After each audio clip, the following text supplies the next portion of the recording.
Hello everyone Punjab success ਮੰਤਰਾ ਦੇ YouTube channel ਤੇ ਤੁਹਾਡਾ ਸਾਰਿਆਂ ਦਾ ਬਹੁਤ-ਬਹੁਤ ਸਵਾਗਤ ਹੈ। ਅੱਜ ਦੇ ਸੈਸ਼ਨ ਦੇ ਵਿੱਚ ਅਸੀਂ ਡਿਸਕਸ ਕਰਨ ਵਾਲੇ ਹਾਂ ਕੁਆਂਟੀਟੇਟਿਵ ਐਪਟੀਟਿਊਡ ਦੇ ਬਾਰੇ। ਤਾਂ ਕਿ ਕਾਫੀ ਸਟੂਡੈਂਟਸ ਦਾ ਦੇਖੋ ਇਹ ਡਾਊਟ ਸੀਗਾ, ਇਹ ਕੁਐਰੀ ਸੀਗੀ ਕਿ ਤੁਸੀਂ ਮੈਥ ਦਾ ਸਪੈਸ਼ਲ ਬੈਚ ਸ਼ੁਰੂ ਕਰੋ। ਤਾਂ ਉਨ ਸਾਰੇ ਸਟੂਡੈਂਟਸ ਲਈ ਅਸੀਂ ਇੱਕ ਬੈਚ ਸ਼ੁਰੂ ਕਰਨ ਜਾ ਰਹੇ ਹਾਂ ਜਿਹਦੇ ਵਿੱਚ ਅਸੀਂ ਪੂਰਾ ਦਾ ਪੂਰਾ ਮੈਥ ਤੁਹਾਨੂੰ ਕਰਾਵਾਂਗੇ। ਠੀਕ ਹੈ, ਇਹ ਕਲਾਸਿਸ ਜਿਹੜੀਆਂ ਨੇ ਅਸੀਂ ਲਾਈਵ ਕੰਡਕਟ ਕਰਨ ਵਾਲੇ ਹਾਂ ਔਰ ਤੁਹਾਨੂੰ ਇਸ ਦਾ ਰਿਕਾਰਡਡ ਵੀ ਮਿਲ ਜੂਗਾ। ਤਾਂ ਦੋਸਤੋ ਅੱਜ ਦੇ ਸੈਸ਼ਨ ਦੇ ਵਿੱਚ ਪੂਰੀ ਡਿਟੇਲਸ ਕਵਰ ਕਰੂੰਗਾ ਕਿ ਕੀ ਅਸੀਂ ਇਸ ਪਾਰਟਿਕੂਲਰ ਬੈਚ ਦੇ ਵਿੱਚ ਪੜ੍ਹਨਾ ਹੈ, ਕੀ ਤੁਹਾਨੂੰ ਨਹੀਂ ਕਰਨਾ ਚਾਹੀਦਾ ਹੈ, ਕਿਸ ਲੈਵਲ ਦਾ ਅਸੀਂ ਪੜਾਂਗੇ, ਉਹ ਸਾਰਾ ਕੁਝ ਅਸੀਂ ਅੱਜ ਦੇ ਬੈਚ ਦੇ ਵਿੱਚ ਡਿਸਕਸ ਕਰਾਂਗੇ। ਠੀਕ ਹੈ ਜੀ। ਤਾਂ ਦੋਸਤੋ ਇੱਕ ਗੱਲ ਧਿਆਨ ਨਾਲ ਸਮਝਣਾ ਕਿ ਅਗਰ ਅਸੀਂ ਗੱਲ ਕਰੀਏ ਮੈਥ ਦੀ ਤਾਂ ਮੈਥ ਲਗਭਗ ਹਰ ਇੱਕ ਪੇਪਰ ਦੇ ਵਿੱਚ ਪੁੱਛਿਆ ਜਾਂਦਾ है ना, चाहे कोई भी पेपर है बिना मैथ तो गल नहीं बन सकती। ठीक है ना। तो देखो दोस्तों क्वांटिटेटिव एप्टीट्यूड जेड़ा है अगर असी गल करिए एक्साइज एंड टैक्सेशन इंस्पैक्टर वाला पेपर, वीडियो का पेपर, PSSB क्लर्क का पेपर, कोऑपरेटिव इंस्पैक्टर का पेपर ਜਾਂ ਆਉਣ ਵਾਲੇ ਜਿੰਨੇ ਵੀ ਐਗਜ਼ਾਮਸ ਨੇ ਸਾਰਿਆਂ ਵਿੱਚ ਇਸ ਦੇ ਮਿਨੀਮਮ 10 ਔਰ ਮੈਕਸਿਮਮ 20 ਕੁਐਸਚਨ ਜਿਹੜੇ ਨੇ ਉਹ ਪੁੱਛੇ ਜਾਂਦੇ ਨੇ। ਠੀਕ ਹੈ, ਤਾਂ ਚਲੋ ਸ਼ੁਰੂ ਕਰਦੇ ਹਾਂ ਦੋਸਤੋ ਅੱਜ ਦੀ ਗੱਲ ਪ੍ਰੋਪਰ ਤਰੀਕੇ ਨਾਲ। ਤਾਂ ਦੇਖੋ ਜੀ अगर असी गल करिए सिलेबस की क्वांटिटेटिव एप्टीट्यूड के सिलेबस की गल करिए तो टोटल 15 साढ़े को चैप्टर होंगे और DI दे विच अलग होएगा। ठीक है, जिवें कि चैप्टर किहड़े-किहड़े ने, मैंसुरेशन 2D है, मैंसुरेशन 3D है, permutation combination, probability, time and work, pipe and system, इस तो इलावा टाइम एंड डिस्टेंस है, बोट्स एंड स्ट्रीम है, रेशियो एंड प्रपोर्शन, ठीक है, परसेंटेज है, profit and loss, simple interest, compound interest, mixture and allegation. ठीक है, इस तो इलावा पार्टनरशिप एंड एजिस, इत्थे मिक्सचर एंड एलिगेशन भी लिख रहा मैं क्योंकि ये भी काफी इंपोर्टेंट चैप्टर हुंदा है जी। तो टोटल 16 चैप्टर्स ने जिहड़े असीं पढ़ने हुंदे ने। इस तो इलावा DI ਦੇ क्वेश्चंस भी पेपर ਦੇ ਵਿੱਚ ਪੁੱਛੇ ਜਾ ਸਕਦੇ ਨੇ, ਜਿਵੇਂ ਕਿ ਲਾਈਨ ਚਾਰਟ ਦੇ ਉੱਤੇ क्वेश्चन ਬਣ ਸਕਦਾ ਹੈ, ਬਾਰ ਗ੍ਰਾਫ ਦੇ ਉੱਤੇ क्वेश्चन ਬਣ ਸਕਦਾ ਹੈ, ਪਾਈ ਚਾਰਟ ਔਰ ਕੇਸ ਸਟੱਡੀਜ਼। ਔਰ ਕੇਸ ਸਟੱਡੀਜ਼ ਦੇ ਵਿੱਚ ਵੈਨ ਡਾਇਗ੍ਰਾਮ ਵਾਲੇ क्वेश्चन ਵੀ ਜਿਹੜੇ ਨੇ ਉਹ ਪੁੱਛੇ ਜਾ ਸਕਦੇ ਨੇ। ਠੀਕ ਹੈ, ਤਾਂ ਹੁਣ ਤੁਸੀਂ ਵੇਖਿਆ ਹੋਣਾ ਦੋਸਤੋ ਕਿ ਜਿਹੜਾ ਲੈਵਲ ਹੈ ਪੇਪਰ ਦਾ ਉਹ ਇੰਕਰੀਜ਼ ਹੁੰਦਾ ਜਾ ਰਿਹਾ ਹੈ। ऐदा नहीं है कि जो पहला पेपर आंदा हुंदा सीगा उस तरीके नाल ही पेपर चल रहा है। लैवल जिहड़ा है वो इंक्रीज कर रहा है एग्जामिनर भी, तो सानू भी उस चीज़ लई प्रिपेयर होना पएगा कि जो अपकमिंग एग्जाम होणगे उन्हां दा लैवल जिहड़ा है वो भी हाई होने वाला है। ठीक है, ये कदे नहीं देखना तुसी कि बई क्लर्क का पेपर है तो हो सकता पेपर सौखा होवे। दोस्तों जिस तरीके नाल कंपीटीशन वध रहा है तो अगर पेपर सौखा भी होता है तो फिर 10 ਦੇ ਵਿੱਚੋਂ 10 क्वेश्चन ਤੁਹਾਨੂੰ ਆਉਣੇ ਚਾਹੀਦੇ ਨੇ ਜਾਂ ਫਿਰ 15 ਦੇ ਵਿੱਚੋਂ 15 क्वेश्चन ਤੁਹਾਨੂੰ ਆਉਣੇ ਚਾਹੀਦੇ ਨੇ, क्योंकि ਜਿਹੜੀ कट ऑफ है वो बहुत हाई जा रही है और ਅਸੀਂ ਇਹ ਰਿਸਕ ਬਿਲਕੁਲ ਵੀ ਨਹੀਂ ਲੈ ਸਕਦੇ कि हाँ ਅਸੀਂ 70% करके आवांगे ਜਾਂ 80% करके आवांगे। बाकी अगर ਅਸੀਂ ਗੱਲ ਕਰੀਏ ਕੁਆਂਟੀਟੇਟਿਵ ਐਪਟੀਟਿਊਡ ਦੀ ਤਾਂ ਬਿਲਕੁਲ ਸਕੋਰਿੰਗ ਸਬਜੈਕਟ ਹੁੰਦਾ ਦੋਸਤੋ ਇਹ। ਇਸ ਦੇ ਵਿੱਚ ਤੁਸੀਂ ਪੂਰੇ ਨੰਬਰ ਵੀ ਲੈ ਸਕਦੇ ਹੋ ਹਰ ਇੱਕ ਤਰੀਕੇ ਦੇ ਨਾਲ। जो भी कोई प्रॉब्लम होंदी है वो तुसी आराम नाल सोल्व भी कर सकते हो। ठीक है, बट अगर पेपर औखा होंदा है तो औखे पेपर नूं भी किस तरीके नाल तुसी अटैम्प्ट करना है वो अज दी क्लास दे विच दोस्तों असीं डिस्कस करने वाले हैं। ठीक है, तो देखो टॉपिक्स की जेकर गल करिए तो टॉपिक्स के बारे तो देखो तुहानूं सारिआं नूं पता भी होएगा कि हाँ ये टॉपिक हुंदे ने, तुसी ऑलरेडी भी हो सकता है तैयारी कीती होवे, बट क्या वो लैवल मीट हो रहा है ये तुसी अपने आप नाल सवाल करना है। ठीक है, तुसी नायब तहसीलदार दा पेपर देखो, अगर तुहानूं लग रहा है कि हाँ ये वाले क्वेश्चन मैं मेरे तो निकल रहे ने तो इसका मतलब यह है कि तुसी वो लैवल मीट कर रहे हो। ठीक है ना, अगर वो नहीं सॉल्व हो रहे तो किते ना किते कुछ ना कुछ प्रॉब्लम तुहाडी प्रैपरेशन दे विच है। ठीक है, तो उस चीज़ नूं सॉल्व करन लई असीं स्पैशल बैच शुरू करन जा रहे हैं क्वांटिटेटिव एप्टीट्यूड दा। ठीक है जी, इस दे विच दोस्तों मैं तुहानूं थोड़ा जिहा डिटेल दस दिना।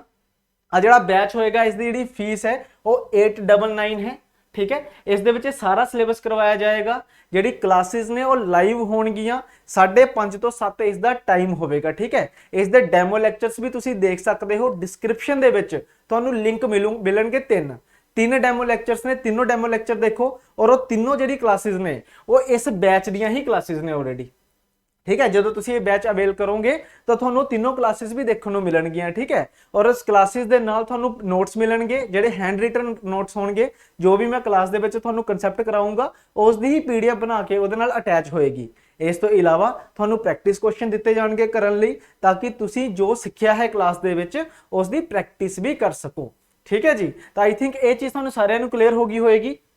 हुण नैक्सट देखो कि तुसी ज्वाइन किवें करना है, ताकि देखो अज दी क्लास दे विच मैं तुहानूं हर एक चीज़ दस्सण वाला हाँ ताकि तुहानूं एक एक चीज़ दा क्लीयर हो जाए।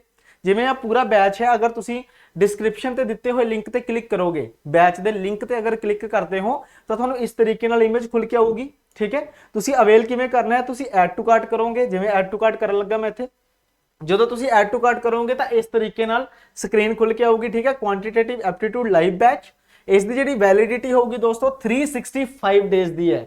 ਮਤਲਬ ਦੇਖੋ, ਤੁਹਾਨੂੰ ਇੱਕ ਵਾਰ ਜਦੋਂ ਕੋਰਸ ਮੈਂ ਕੰਪਲੀਟ ਕਰਵਾ ਦਿੱਤਾ ਤਾਂ ਉਹ ਕੋਰਸ ਤੁਹਾਡੇ ਕੋਲ ਰਹੇਗਾ, ਉਸ ਦੇ ਜਿਹੜੇ ਰਿਕਾਰਡਡ ਸੈਸ਼ਨਸ ਨੇ ਉਹ ਵੀ ਤੁਹਾਡੇ ਕੋਲ ਰਹਿਣਗੇ, ਤੁਸੀਂ ਦੁਬਾਰਾ ਵੀ ਉਹ ਚੀਜ਼ ਰਿਪੀਟ ਕਰ ਸਕਦੇ ਹੋ।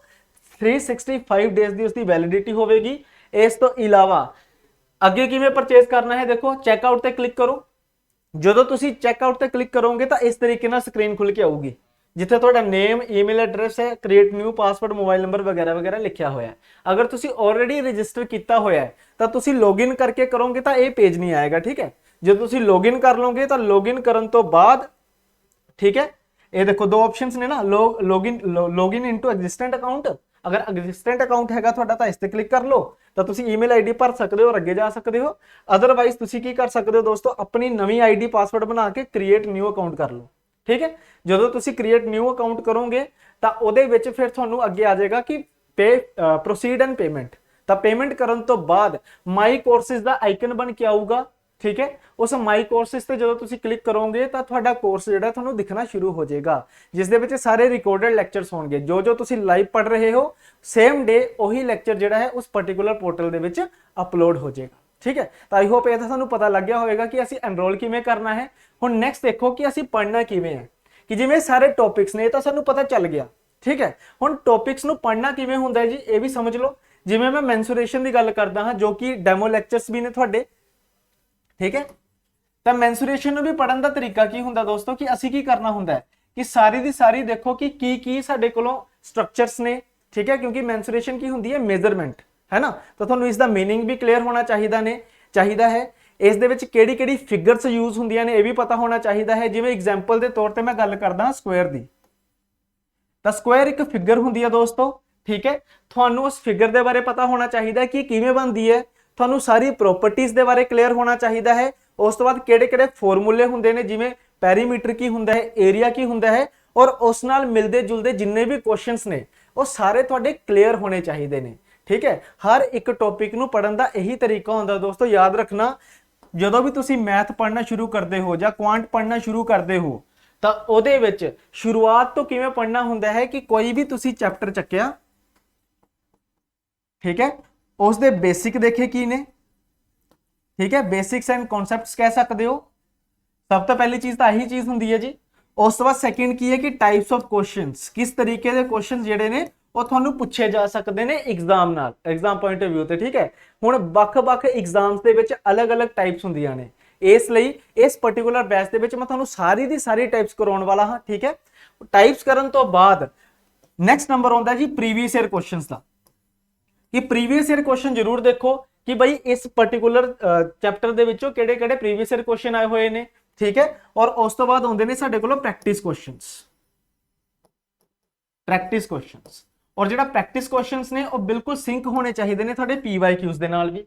ਠੀਕ ਹੈ, ਕਿ ਹਾਂ ਜੋ ਪ੍ਰੀਵੀਅਸ ਈਅਰ ਪੇਪਰਸ ਦੇ ਵਿੱਚ ਆ ਰਹੇ ਨੇ ਕੁਐਸਚਨਸ, ਕਿਆ ਉਹੀ ਕੁਐਸਚਨ ਤੁਸੀਂ ਪ੍ਰੈਕਟਿਸ ਕਰ ਰਹੇ ਹੋ, ਇਹ ਵੀ ਸਭ ਤੋਂ ਵੱਡੀ ਗੱਲ ਹੁੰਦੀ ਹੈ। ਜਾਂ ਫਿਰ ਇਨ ਫਿਊਚਰ ਜਿਹੜੇ ਕੁਐਸਚਨ ਬਣ ਸਕਦੇ ਨੇ, ਕਿਆ ਤੁਸੀਂ ਉਹ ਵਾਲੇ ਕੁਐਸਚਨ ਵੀ ਪ੍ਰੈਕਟਿਸ ਕੀਤੇ ਨੇ। ਠੀਕ ਹੈ, ਇਹ ਚੀਜ਼ ਹੁੰਦੀ ਹੈ ਜੀ ਬੇਸਿਕਲੀ। ਤਾਂ ਟੋਟਲ 4 ਸਟੈਪ ਹੁੰਦੇ ਨੇ ਦੋਸਤੋ ਕਿਸੇ ਵੀ ਚੈਪਟਰ ਨੂੰ ਪੜ੍ਹਨ ਦੇ। ਇੱਕ ਤਾਂ ਹੋ ਗਿਆ ਬੇਸਿਕ ਕਨਸੈਪਟਸ, ਇੱਕ ਉਹਦੀਆਂ ਟਾਈਪਸ ਕਿ ਕਿੰਨੇ ਤਰ੍ਹਾਂ ਦੇ ਕੁਐਸਚਨਸ ਬਣਦੇ ਨੇ, ਉਸ ਤੋਂ ਬਾਅਦ ਪ੍ਰੀਵੀਅਸ ਈਅਰ ਕੁਐਸਚਨਸ, ਔਰ ਉਸ ਤੋਂ ਬਾਅਦ ਪ੍ਰੈਕਟਿਸ ਕੁਐਸਚਨਸ। ਠੀਕ ਹੈ, ਔਰ ਇਸੇ ਤਰੀਕੇ ਨਾਲ ਹੀ ਅਸੀਂ ਪੂਰੇ ਬੈਚ ਨੂੰ ਰਨ ਕਰਾਂਗੇ। ਇੱਕ ਚੈਪਟਰ ਚੱਕਾਂਗੇ, ਉਸ ਦੇ ਬੇਸਿਕ ਕਨਸੈਪਟ ਦੇਖਾਂਗੇ, ਟਾਈਪਸ ਆਫ ਕੁਐਸਚਨਸ ਦੇਖਾਂਗੇ, ਔਰ ਲਾਸਟ ਦੇ ਵਿੱਚ ਹਰ ਇੱਕ ਚੈਪਟਰ ਦੇ ਲਾਸਟ ਦੇ ਵਿੱਚ ਪ੍ਰੀਵੀਅਸ ਈਅਰ ਕੁਐਸਚਨ ਤੁਹਾਨੂੰ ਮੈਂ ਜ਼ਰੂਰ ਕਰਵਾਉਂਗਾ। Topic wise previous year question ਕਰਾਂਗੇ, ਜਿਹਦੇ ਵਿੱਚ ਪਿਛਲੇ 3-4 ਸਾਲ ਦੇ ਵਿੱਚ ਜਿੰਨੇ ਵੀ ਐਗਜ਼ਾਮ ਹੋਏ ਨੇ ਉਹ ਸਾਰੇ ਐਗਜ਼ਾਮਸ ਦੇ PYQ ਤੁਹਾਨੂੰ ਇੱਥੇ ਦੇਖਣ ਨੂੰ ਮਿਲ ਜਾਣਗੇ। ਠੀਕ ਹੈ, ਐਂਡ ਐਟ ਲਾਸਟ ਹਰ ਇੱਕ ਚੈਪਟਰ ਦੇ ਐਟਲੀਸਟ 70 to 80 ਕੁਐਸਚਨਸ ਤੁਹਾਨੂੰ ਮੈਂ ਖੁਦ ਪ੍ਰੋਵਾਈਡ ਕਰਵਾਉਂਗਾ। ਔਰ ਇਸ ਤੋਂ ਬਾਅਦ ਜਿਵੇਂ ਮੰਡੇ ਟੂ ਫਰਾਈਡੇ ਸਾਡੀ ਕਲਾਸਿਸ ਹੋਣਗੀਆਂ ਇਹਦੇ ਵਿੱਚ ਲਾਈਵ, ਸੈਟਰਡੇ ਸੰਡੇ ਦਾ ਜਿਹੜਾ ਟਾਈਮ ਹੋਏਗਾ ਤੁਹਾਨੂੰ ਐਕਸਟਰਾ ਕੁਐਸਚਨ ਵੀ ਪ੍ਰੈਕਟਿਸ ਕਰਨ ਨੂੰ ਦਿੱਤੇ ਜਾਣਗੇ। ਠੀਕ ਹੈ, ਹੁਣ ਤੁਹਾਨੂੰ ਇਹ ਤਾਂ ਪਤਾ ਚੱਲ ਗਿਆ ਕਿ ਕਲਾਸਿਸ ਕਿਵੇਂ ਚੱਲਣੀਆਂ ਨੇ। ਹੁਣ ਦੂਸਰਾ, ਜੋ ਮੈਥ ਜਦੋਂ ਵੀ ਅਸੀਂ ਪੜ੍ਹਦੇ ਹਾਂ ਤਾਂ ਸਭ ਤੋਂ ਵੱਡੀ ਪ੍ਰੋਬਲਮ ਕੀ ਹੁੰਦੀ ਹੈ ਕਿ ਡਾਊਟ ਕਿਵੇਂ ਹੋਣਗੇ। ਡਾਊਟ ਕਿਵੇਂ ਹੋਣਗੇ, ਠੀਕ ਹੈ। ਤਾਂ ਦੋਸਤੋ ਲਾਈਵ ਕਲਾਸ ਹੈ, ਤਾਂ ਲਾਈਵ ਕਲਾਸ ਦੇ ਵਿੱਚ ਡਾਊਟ ਦੀ ਤਾਂ ਕੋਈ ਪ੍ਰੋਬਲਮ ਹੀ ਨਹੀਂ ਹੁੰਦੀ। ਡਾਊਟ ਸੈਸ਼ਨ ਤੁਹਾਡੇ ਜਿਵੇਂ ਵੀ ਕੋਈ ਇੱਕ ਲੈਕਚਰ ਖਤਮ ਹੁੰਦਾ ਹੈ ਜਾਂ ਫਿਰ ਕੋਈ ਇੱਕ ਸਬਜੈਕਟ ਖਤਮ ਹੁੰਦਾ ਹੈ, ਤਾਂ ਉਸ ਪਾਰਟਿਕੂਲਰ ਸਬਜੈਕਟ ਦਾ ਜਿਹੜਾ ਚੈਪਟਰ ਅਸੀਂ ਪੜ੍ਹ ਰਹੇ ਹਾਂ, ਠੀਕ ਹੈ, ਤਾਂ ਉਸ ਚੈਪਟਰ ਉਹ ਜਿਹੜਾ ਪਾਰਟਿਕੂਲਰ ਚੈਪਟਰ ਜਦੋਂ ਖਤਮ ਹੋਏਗਾ ਤਾਂ ਅਸੀਂ ਕੀ ਕਰਾਂਗੇ, ਉਸ ਚੈਪਟਰ ਦੇ ਜਿੰਨੇ ਵੀ ਤੁਹਾਡੇ ਡਾਊਟਸ ਹੋਣਗੇ ਉਹਦੇ ਲਈ ਇੱਕ ਡਾਊਟ ਕਲਾਸ ਰੱਖਾਂਗੇ। ਉਹ ਵੀ ਲਾਈਵ ਹੋਏਗੀ, ਬਿਲਕੁਲ ਬਿਲਕੁਲ ਪ੍ਰੋਪਰ ਇੰਟਰੈਕਸ਼ਨ ਹੋਏਗੀ, ਠੀਕ ਹੈ, ਸਟੂਡੈਂਟ ਤੇ ਮੇਰੇ ਵਿੱਚ, ਜਿਹਦੇ ਵਿੱਚ ਤੁਹਾਨੂੰ ਕੋਈ ਵੀ ਅਗਰ ਡਾਊਟ ਹੈ ਤੁਸੀਂ ਉਹ ਡਾਊਟ ਪੁੱਛ ਸਕਦੇ ਹੋ, ਠੀਕ ਹੈ। ਹੁਣ ਉਹ ਡਾਊਟ ਜਿਹੜਾ ਉਹ ਪ੍ਰੀਵੀਅਸ ਈਅਰ ਕੁਐਸਚਨਸ ਦੇ ਵਿੱਚ ਵੀ ਹੋ ਸਕਦਾ ਹੈ ਔਰ ਜਿਹੜੇ ਪ੍ਰੈਕਟਿਸ ਕੁਐਸਚਨ ਤੁਹਾਨੂੰ ਮੈਂ ਦਿੱਤੇ ਨੇ ਉਹਨਾਂ ਵਿੱਚ ਵੀ ਹੋ ਸਕਦਾ ਹੈ, ਠੀਕ ਹੈ। ਤਾਂ ਅਗਰ ਤੁਹਾਡਾ ਡਾਊਟ ਜਿਹੜੇ ਨੇ ਅਗਰ ਕਲੀਅਰ ਹੋ ਜਾਂਦੇ ਨੇ ਤਾਂ ਠੀਕ ਹੈ। ਇਸ ਤੋਂ ਇਲਾਵਾ ਤੁਹਾਨੂੰ ਇੱਕ ਗਰੁੱਪ ਦੇ ਵਿੱਚ ਐਡ ਕੀਤਾ ਜਾਏਗਾ, ਉਸ ਗਰੁੱਪ ਦੇ ਵਿੱਚ ਵੀ ਤੁਸੀਂ ਡਾਊਟ ਪੁੱਛ ਸਕਦੇ ਹੋ, ਠੀਕ ਹੈ, ਉਸ ਗਰੁੱਪ ਦੇ ਵਿੱਚ ਵੀ ਤੁਸੀਂ ਡਾਊਟ ਪੁੱਛ ਸਕਦੇ ਹੋ। ਇਸ ਤੋਂ ਇਲਾਵਾ ਅਗਰ ਤੁਹਾਨੂੰ ਫੇਰ ਵੀ ਕੋਈ ਡਾਊਟ ਰਹਿੰਦਾ ਹੈ ਤਾਂ ਤੁਹਾਨੂੰ ਇੱਕ ਪਰਸਨਲ ਸਪੋਰਟ ਦਿੱਤੀ ਜਾਊਗੀ। ਤੁਹਾਡੇ ਕੋਲ ਮੇਰਾ WhatsApp ਨੰਬਰ ਹੋਏਗਾ, ਤੁਸੀਂ ਉਸ ਪਾਰਟਿਕੂਲਰ WhatsApp ਨੰਬਰ ਤੇ ਵੀ ਮੈਸੇਜ ਕਰ ਸਕਦੇ ਹੋ, ਠੀਕ ਹੈ। ਤਾਂ ਵਿਦਿਨ 12 to 13 ਆਵਰਸ ਤੁਹਾਡਾ ਜਿਹੜਾ ਡਾਊਟ ਹੈ ਸੋਲਵ ਹੋ ਜਾਏਗਾ, ਠੀਕ ਹੈ। ਜਿਵੇਂ ਤੁਸੀਂ ਅਗਰ ਰਾਤ ਨੂੰ ਮੈਸੇਜ ਕਰਦੇ ਹੋ ਤਾਂ ਰਾਤ ਨੂੰ ਤਾਂ ਆਨਸਰ ਨਹੀਂ ਮਿਲੂਗਾ, ਬਟ ਸਵੇਰੇ ਤੱਕ ਉਸ ਦਾ ਤੁਹਾਨੂੰ ਆਨਸਰ ਮਿਲ ਜਾਏਗਾ, ਠੀਕ ਹੈ। ਅਗਰ ਉਹ ਆਨਸਰ ਜਿਹੜਾ ਅਗਰ WhatsApp ਤੇ ਦੇਣ ਜੋਗਾ ਹੋਇਆ ਤਾਂ ਮੈਂ WhatsApp ਤੇ ਰਿਪਲਾਈ ਕਰ ਦੂੰਗਾ, ਅਦਰਵਾਈਜ਼ ਕਲਾਸਿਸ ਦੇ ਵਿੱਚ ਉਹ ਡਾਊਟ ਜਿਹੜੇ ਨੇ ਉਹ ਲੈ ਜਾਣਗੇ ਡਾਊਟ ਕਲਾਸਿਸ ਦੇ ਵਿੱਚ, ਠੀਕ ਹੈ। ਤਾਂ ਆਈ ਹੋਪ ਤੁਹਾਨੂੰ ਕਲੀਅਰ ਹੋ ਗਿਆ ਹੋਏਗਾ ਕਿ ਪੜ੍ਹਨਾ ਕੀ ਹੈ, ਕਿਵੇਂ ਪੜ੍ਹਨਾ ਹੁੰਦਾ ਹੈ ਔਰ ਜਿਹੜੇ ਡਾਊਟਸ ਨੇ ਉਹਨਾਂ ਦਾ ਰੈਜ਼ੋਲੂਸ਼ਨ ਕਿਵੇਂ ਹੋਏਗਾ, ਠੀਕ ਹੈ। ਤਾਂ ਦੋਸਤੋ ਇਹ ਸੀਗਾ ਜੀ ਸਾਡਾ ਪ੍ਰੋਪਰ ਸਟ੍ਰੈਟਜੀ ਕਿ ਕਿਸ ਤਰੀਕੇ ਨਾਲ ਅਸੀਂ ਪੂਰਾ ਦਾ ਪੂਰਾ ਬੈਚ ਰਨ ਕਰਨਾ ਹੈ। ਤਾਂ ਹੁਣ ਤੁਹਾਡਾ ਕੰਮ ਕੀ ਹੈ ਦੋਸਤੋ, ਅਗਰ ਤੁਸੀਂ ਇਹ ਬੈਚ ਅਵੇਲ ਕਰਨਾ ਚਾਹੁੰਦੇ ਹੋ ਤਾਂ ਡਿਸਕ੍ਰਿਪਸ਼ਨ ਤੇ ਦਿੱਤੇ ਹੋਏ ਲਿੰਕ ਤੇ ਤੁਸੀਂ ਕਲਿੱਕ ਕਰੋ। ਕਲਿੱਕ ਕਰਨ ਤੋਂ ਬਾਅਦ ਤੁਹਾਨੂੰ ਇਹ ਪੇਜ ਪ੍ਰੋਪਰ ਖੁੱਲ ਕੇ ਆਊਗਾ। ਅਗਰ ਤੁਸੀਂ ਆਲਰੇਡੀ ਸਾਡੇ ਸਟੂਡੈਂਟ ਹੋ, ਸਾਡਾ ਪੋਰਟਲ ਤੁਸੀਂ ਯੂਜ਼ ਕੀਤਾ ਹੋਇਆ ਹੈ ਤਾਂ ਆਪਣਾ ਆਈਡੀ ਪਾਸਵਰਡ ਲਗਾ ਲਓ, ਅਦਰਵਾਈਜ਼ ਨਵਾਂ ਅਕਾਊਂਟ ਕ੍ਰੀਏਟ ਕਰਕੇ ਤੁਸੀਂ ਉਹ ਬੈਚ ਅਵੇਲ ਕਰ ਸਕਦੇ ਹੋ। ਆਈਡੀ ਪਾਸਵਰਡ ਤੁਸੀਂ ਆਪਣੀ ਮਰਜ਼ੀ ਦਾ ਰੱਖ ਸਕਦੇ ਹੋ, ਠੀਕ ਹੈ। ਆਪਣੀ ਜਿਹੜੀ ਈਮੇਲ ਹੈਗੀ ਹੈ ਤੁਹਾਡੀ ਉਹੀ ਤੁਹਾਡੀ ਆਈਡੀ ਹੋ ਜਾਏਗੀ, ਪਾਸਵਰਡ ਤੁਸੀਂ ਕੁਝ ਵੀ ਰੱਖ ਸਕਦੇ ਹੋ, ਠੀਕ ਹੈ। ਤਾਂ ਬਾਕੀ ਦੋਸਤੋ ਹੁਣ ਮਿਲਾਂਗੇ ਕਲਾਸਿਸ ਦੇ ਵਿੱਚ। ਇਸ ਪਾਰਟਿਕੂਲਰ ਕੋਰਸ ਦੇ ਡੈਮੋ ਲੈਕਚਰਸ ਦੇਖਣ ਲਈ ਵੀ ਤੁਸੀਂ ਡਿਸਕ੍ਰਿਪਸ਼ਨ ਤੇ ਦਿੱਤੇ ਹੋਏ ਲਿੰਕਸ ਤੇ ਕਲਿੱਕ ਕਰ ਸਕਦੇ ਹੋ। ਉਹ ਸਾਰੇ ਜਿਹੜੇ ਡੈਮੋ ਲੈਕਚਰਸ ਨੇ ਇਸ ਪਾਰਟਿਕੂਲਰ ਬੈਚ ਦੇ ਹਨ, ਠੀਕ ਹੈ। ਤਾਂ ਚਲੋ ਦੋਸਤੋ ਇੱਥੇ ਮੈਂ ਅੱਜ ਦੀ ਕਲਾਸ ਨੂੰ ਖਤਮ ਕਰਨ ਲੱਗਾ। ਆਈ ਹੋਪ ਤੁਹਾਨੂੰ ਸਾਰਾ ਕੁਝ ਕਲੀਅਰ ਹੋ ਗਿਆ ਹੋਏਗਾ। ਬਾਕੀ ਹੁਣ ਕਲਾਸਿਸ ਦੇ ਵਿੱਚ ਮਿਲਾਂਗੇ ਸ਼ਾਮ ਨੂੰ 5:30 ਤੋਂ ਲੈ ਕੇ 7 ਵਜੇ, ਠੀਕ ਹੈ ਜੀ। ਤਾਂ ਮਿਲਦੇ ਹਾਂ ਦੋਸਤੋ ਹੁਣ ਕਲਾਸਿਸ ਦੇ ਵਿੱਚ। ਧੰਨਵਾਦ।